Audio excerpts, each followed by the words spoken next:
Faith, thank you so much for coming here and having a conversation with us. How's it been being a part of Blind Faith? Yeah, it's very interesting.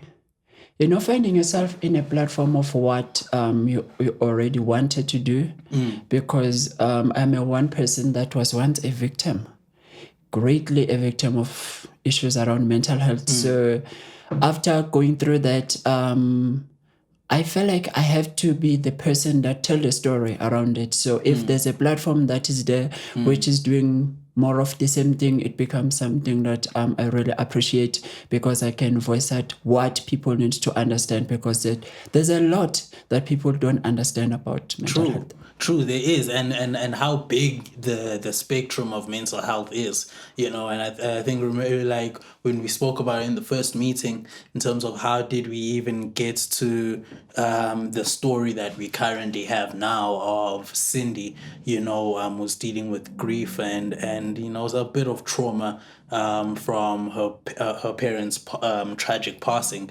It was done after many workshops, to really see, because at first, you do a mental health workshop, and you actually learn that, oh my goodness, there's so much. And Yeah. you can't tell it in 45 minutes. You can't tell it in an hour or 90 minutes. So, like, you have to really find the story that you're telling, and now we're telling the story about Cindy. But before even going into that, because I mean people are still going to see the trailers and everything, I really enjoyed what you shared on our group, on our production group. I mean, you've shared quite a few blogs, but the one that really I wanted us to first start with is the one when you said shedding light on mental health through film and workshops, which was initially with the workshops, the mental health awareness workshops that we were doing. That was what we wanted to do, shed light on mental health topics using film and workshops, because I think film is such a powerful medium that people can go in and watch and then even see examples, of what it can look like for a person who's suffering with mental health. So you said here, like, he started off with saying mental health is a topic that deserves much more attention and understanding in our society. It affects individuals in various ways, often leading to significant challenges in their personal and professional lives. Amidst this unattended pandemic of mental health struggles, initiatives like Blind Faith are emerging as a beacon of hope, aiming to bring awareness and support through the power of short films and interactive workshops. Like, what made you write that?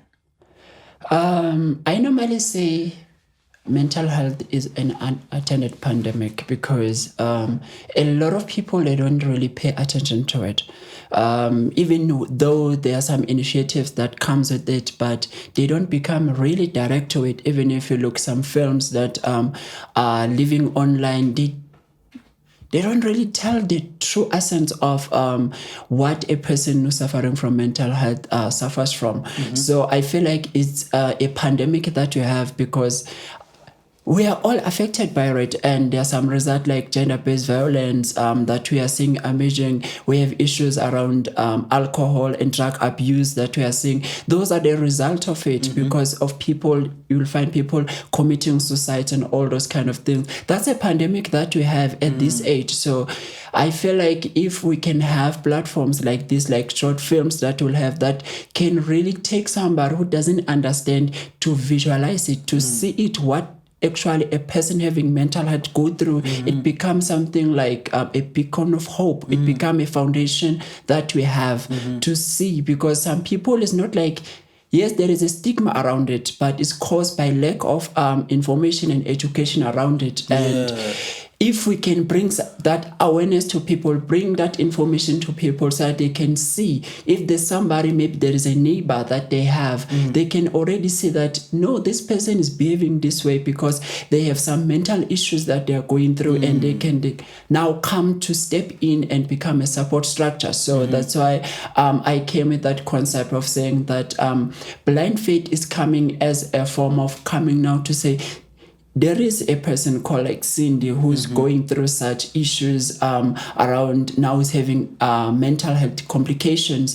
The reason is because of some small fundamentals that build to it, like the parents passing on, the uncles, and all through the storytelling that happens to it. So there, like, mental health starts from an initial stage, but it become a building blocks. There are certain things that happen that become a building blocks to it. So after that storytelling, that's when I was like reading the script. I was like, there is a lot. That's why when I gave it the report at first of Blind Fait, I found a lot on it to say there is a lot that happens. Like, even for me on my own side, it's not just a once-off incident that happened, but one incident happened, was not paid attention to. Another one happened, then it became something that built. It became something of like that. Yeah. And you know, you spoke about the stigma that's there is because of lack of awareness and lack of information. You know, and do you think also that lack of information even affects like a person that is actually has a condition, but they don't know about it, you know?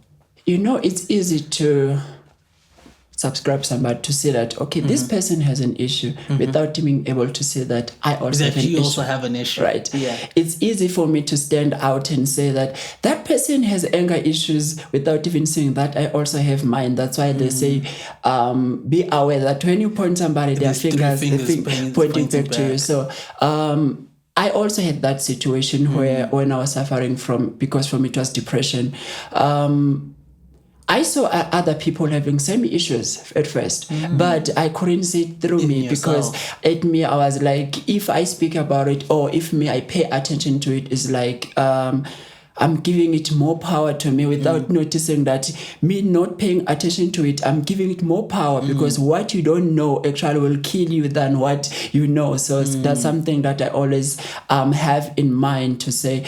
There are a lot of people who suffer from it and they don't know.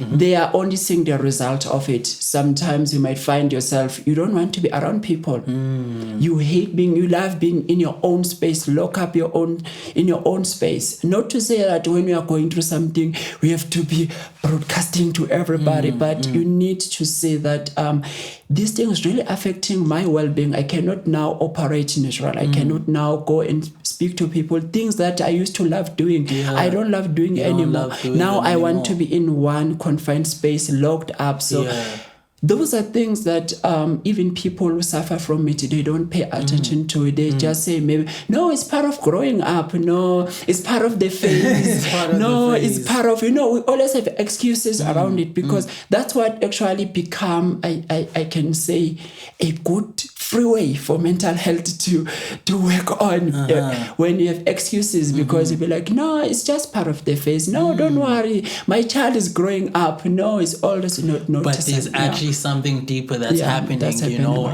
you're so right because, I mean, even myself, as an example, I think the reason why my work has taken the turn that it's taken, and really gone down the path it's gone down is because there's things that subconsciously maybe I'm dealing with through the writing, and the more we have conversations, I realize, actually, before writing it, I was I was down the rabbit hole too, especially even when it comes to like substance dependence and all of that, people are, we tend to be drinking every weekend, and it's like, no, man, it's just because it's a weekend, I want to chill, but really maybe there's actually something a lot deeper, going on. And yes, so when you spoke about how when you read Blind Fait, you started resonating to it. There's something that you spoke about the facade.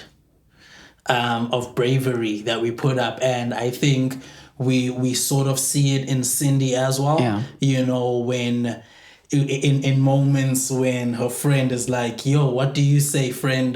Tell them who we are. Yeah. And she breaks like- character and becomes this person that Pamela loves. Yeah. You know, when Pamela gets to her to invite her to the party, you know, and we first see the Cindy that we all are getting to know. It's, oh, okay, there's something wrong with this girl, you know, and she's like, I don't want to be with people, really. I don't want to. Yeah. And then Pamela tells her, hey, man, ain't nothing that can't be fixed.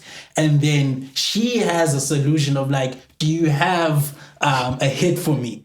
You know, and she's like, hey, here it is. And then as soon as she takes the hit, it's like, I'm fine. Yeah. Okay, let's go. Let's party. But then, you know what? And the reason why I think I put this part where Cindy spirals during her moment of being high and being drunk is because I myself have had moments where I'm spiraling because, you know, all of a sudden I'm in the middle of a club, but I don't want to be here. Yeah.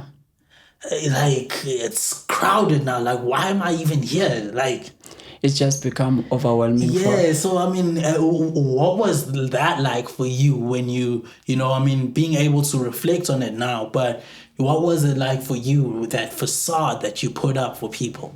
You know, I normally say when it comes to mental health, as I once became a victim of it, I say when you have mental health issues, it's like you become invaded by somebody. There's somebody who thinks on your behalf or tells you that on this situation, this is how we have to react, on this is how we have to do. That's why you will find a parent who will be like, my child is only 11 years old. How come she had the mindset of trying to commit suicide and knew what to do? It becomes like your mind is invaded. It's no longer your mind which is operating at that time. So when I was looking even into Cindy's character, I saw that it was like there is a phase where she's coming into, like, now when she's alone, she's all crying, she's all that. Now she's becoming the real Cindy on the spot, on the reality. But when we are looking at her when she goes outside, it's now a different person altogether, of which I normally say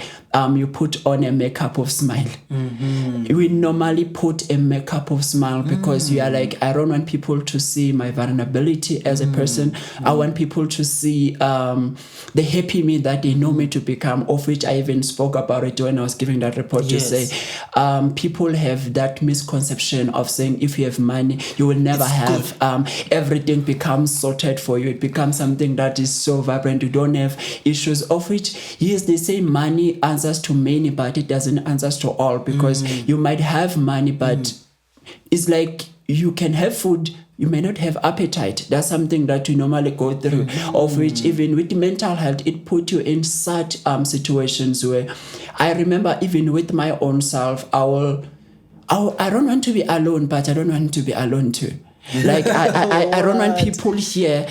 It's like when people are coming, I'm like, guys, go away. But when I'm like, I want them. You don't know. It's like you, like, there's positive and negative.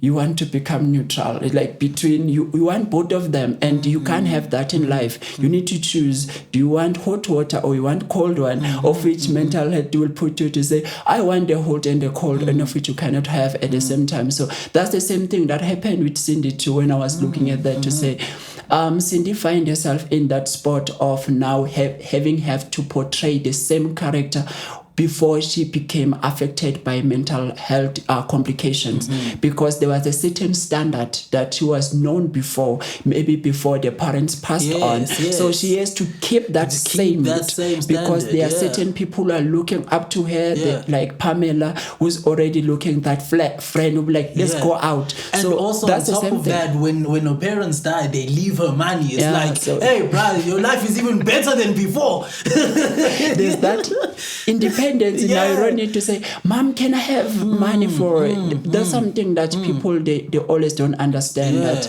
I can have money, but it doesn't mean that it has sorted all my issues. And also the grief doesn't mean it goes away, you know, even if it can be 6 months after your parents have passed, a year, 2 years, 3 years, you know, like the grief is still there, you know, and again, people have different ways of grieving, you know. There's also stages of grief, you know, and I guess also like with depression, it's a similar situation, and all of these conditions, you know, I mean, we're talking about grief, we're talking about depression right now. I mean, there's a lot of others that are still there, you know, but all of these have sort of similar, what's the word I'm looking for? Similar signs, you know, where maybe you're feeling a certain bit of sadness,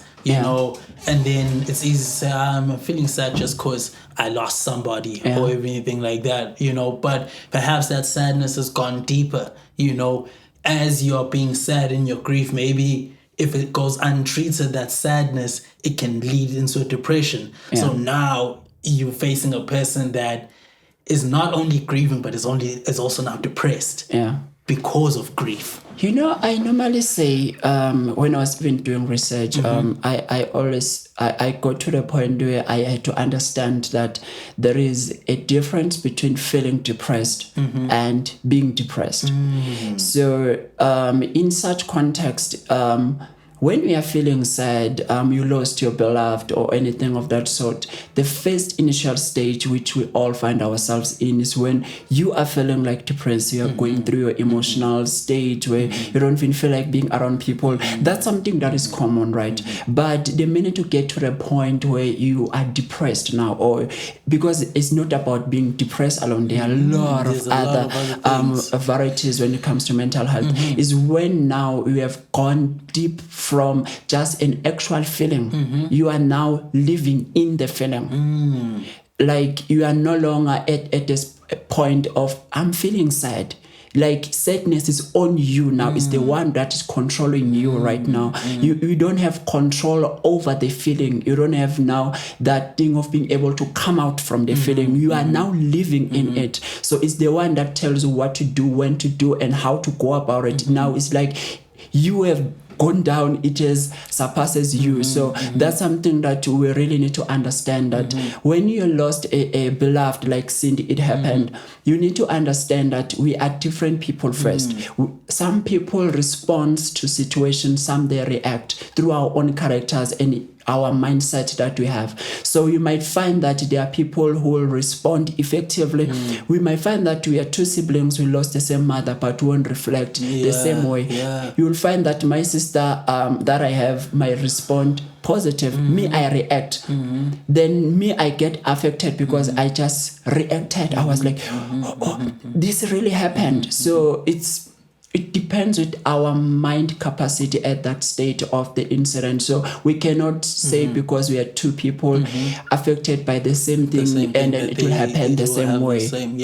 It doesn't. And you know, I've seen it in my life. You know, after the loss of my father, you know, each of my siblings, we had our own responses and reactions. You know, to the loss.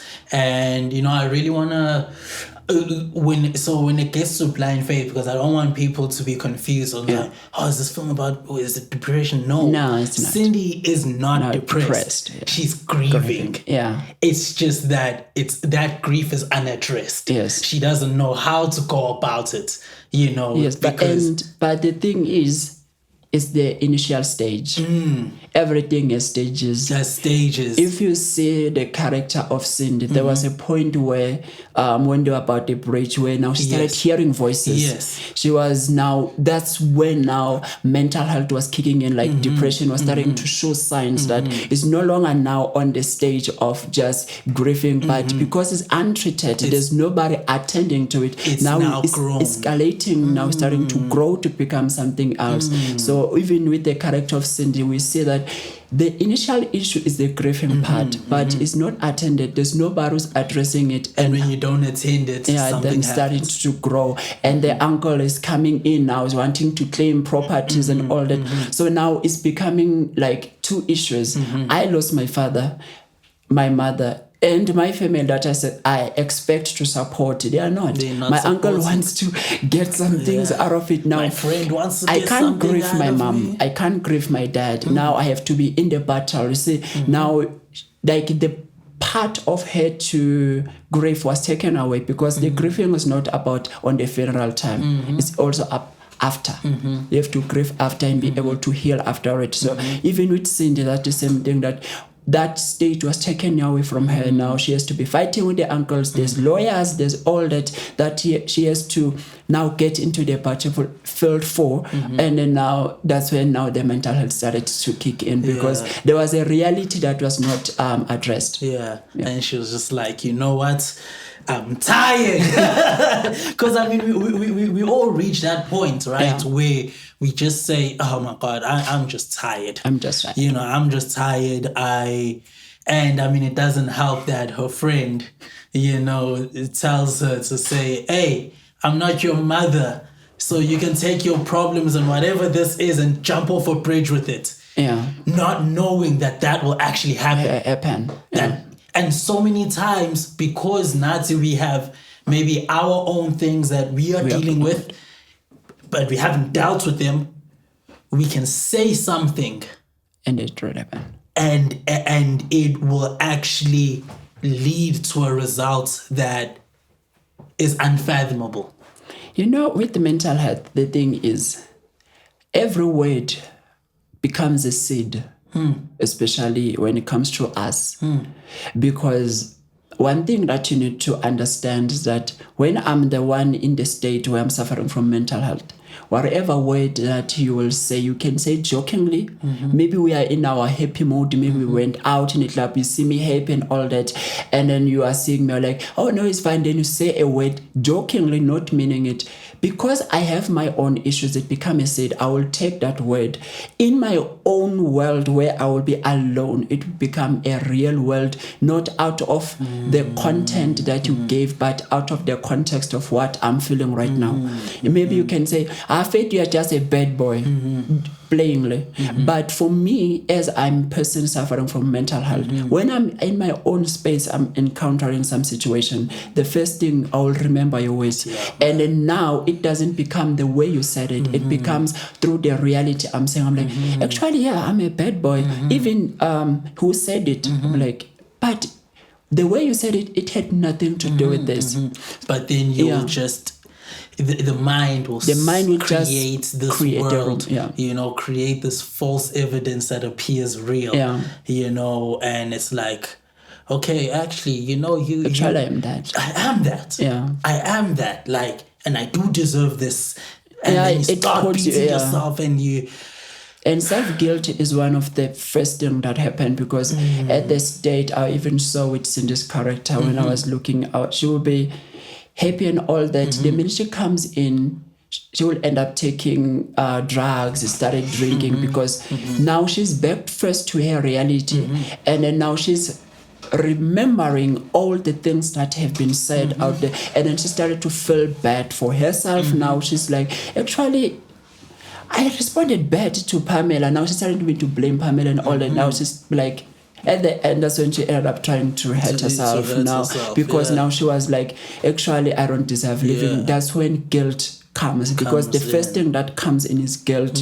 And you feel like, actually, I am the problem. I am. You start not to blame other things or people. It start to become about you. Yeah. And, you know, there was something, I mean, it's also mentioned in the script where there is self-blame, you know, where, and it's like, it's just a moment where when Cindy thinks to herself that, you know, what if I hadn't missed that first flight? Yeah. You know, maybe the parents would be alive. And there's nothing you can do about it. Nothing, you can't turn back the hands of time. It's always like that. Apart from mental health, now we are suffering. When just as humans, as a human being, that's why to always go through that. When there's something that happens, you're like, what if I did the other way, would it been the same? But the minute you are doing that, because now there's mental health complications aligned to it, then it becomes something very bad that you can even take your own life through it. Through only that thought, you'll be like, actually, I think I deserve it to die with them. Because now there's mental health attached to it. We are human first. We get hurt, we get sad, we become happy and all that. But we need to understand that when it comes to mental health, it becomes way than human. Yeah, because the thing is, I mean, every human being in the world has mental health, because that is the capability of being able to think, rationalize, and all of that. And then once you start having now a condition, it's that certain condition that sort of takes you out of character, takes you out of, this thing this person who you believe you are, all of a sudden you just become very angry, but it's because there's a condition that's there that hasn't been dealt with or hasn't been, addressed. And you realize that, hey, man, it just because I have not been diagnosed that I've got a certain condition. But because you are human, and as a human, every human being has mental health. Because if you're mentally healthy, that is mental health. But now a condition is something else. And stress itself can be a condition. But if you can manage that stress, it means it hasn't become chronic yet. And same as sadness, we feel sad. But once you're now living in the sadness, it's become depression. Yes, you lose a loved ones, you mourn, but once you start living in the mourning, it becomes unaddressed grief. So there are all of these things. You said towards the end of this blog, the contribution of Blind Faith to the mental health landscape is invaluable. By using the medium of film, it reaches a wide audience, effectively raising awareness and normalizing conversations about mental health. The interactive workshops offer a holistic approach, enabling individuals to not only understand the experiences portrayed in the films, but also connect with others and access resources that can support their own mental well-being. So just as we're wrapping everything up, it's a three-part question. To a person who is a victim of a mental health condition, how would Blind Faith benefit them? To a parent who is a parent to somebody who is a victim, how will Blind Faith benefit them? And then to a person who doesn't know about mental health, how would Blind Faith benefit them? So I know it's three questions, but... Okay, to somebody first, I can just generalize it, regardless of age, who's suffering from mental health complications. The first thing that I can say Blind Fait will do first is that it will take you first to your own reality and character of what is really happening. Because I remember when you showed me one of the films that you showed, first thing I saw myself. That, okay, this is where I was, this is where I was, the stage of my own life first. Then that first, bringing a person into the reality of what really is happening to them is very much critical, because it takes that person into a direction now. We are placing you on saying, actually, this is what is happening. I cannot talk to somebody, maybe some it's rape and all those kind of complications that somebody feel ashamed, because the first thing that mental health will put is like your own pain and suffering. It's a shame. You can't share it, keep it to you. So what Blind Fait will do, will put that character and put you in their reality first of saying, this is who you are, this is where you are, and then these are the footsteps that can take you through the way out, of which now we saw Cindy going out, now being able to speak to a doctor. And after the doctor, then she became a better person. So that's what Blind Fait will do first. It will take the victim to the actual fact of where they are and see themselves that actually I do need help. As Cindy was helped, meaning I can also be helped. It brings hope first to that person. And then, because for you to come out from mental health, it won't cost much from the external, it needs the internal. That's why they say you can take a horse to a river, but you can't force it to drink. So it has to start from within. So what Blind Fait to do first, it will provoke the within person for you to be like, guys, I really need help. Because once you're in that state, then it's easy for other people to be able to help you out. I can take you to a therapist if you don't want. It will be just a waste of resources and time.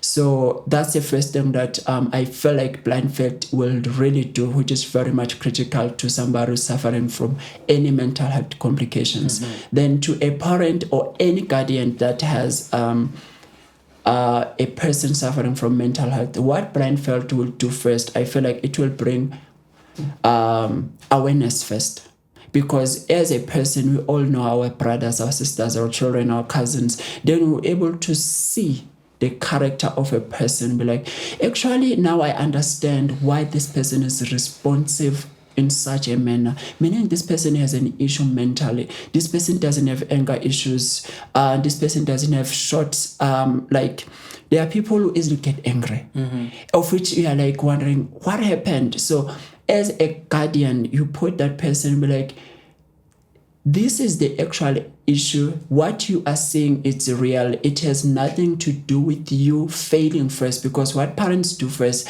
some they'll be like, actually, I am a failure, and all they now start to blame themselves through their children's characters and all that. So what Blind Fait will do, be like, no, what you need to do, seek for professional help.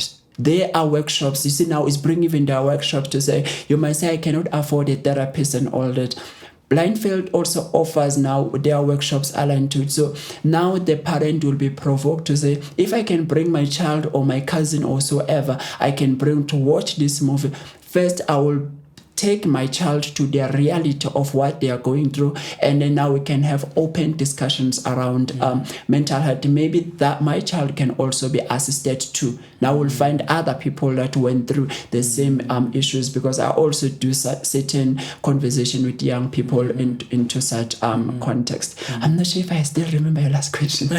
So the last one is now how just people, you know, let's say you don't have anybody who's affected by mental health. You aren't affected by mental health also, you think. But watching the film as a neutral person, how will that benefit? I'm an African man. We normally say it takes a community to raise one child. So for that, I feel like it will bring awareness to the community, because if the community is aware, the society is aware about mental health, there will be, everybody could say that my neighbor's child is behaving like this. You see, now you even though it didn't affect you, but because you have been alerted about it, then now you'll be able to become an external help to somebody who's outside from your own personal space. So if the society, like if Africa, I can use Africa, if Africa can be educated about mental health won't thrive. The reason it's thriving is because people are not aware of it. So awareness has not to do with those who are victim only or those who have people. It has to be an awareness to everybody, because like it happened with when we were having COVID time. The awareness came before, while it was still in China. We knew about it in South Africa. The minute it even came to